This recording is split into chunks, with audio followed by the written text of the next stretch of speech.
ॐ नित्यानन्द परमशिवोऽहम्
Slowly bring your awareness back to your body.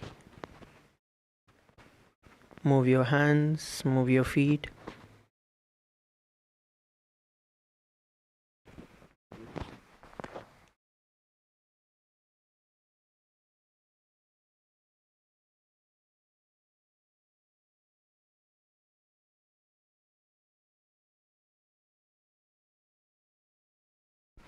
Now, bring your knees towards your chest and slowly move towards the left and right and come back to a seated position.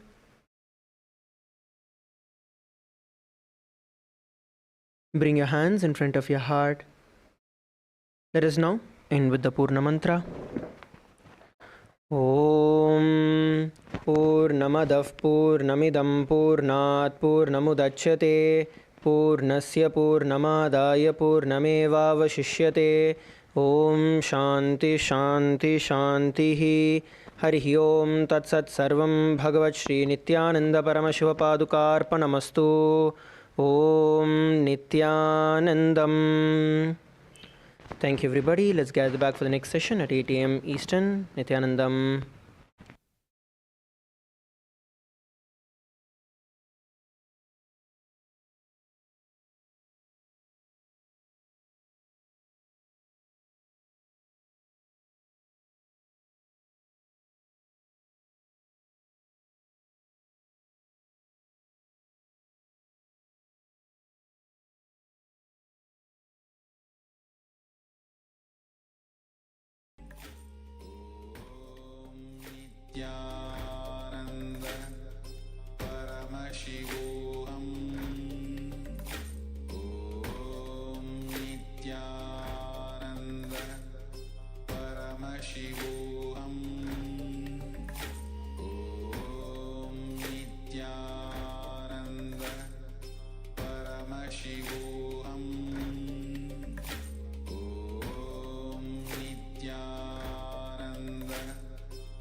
Paramashivoham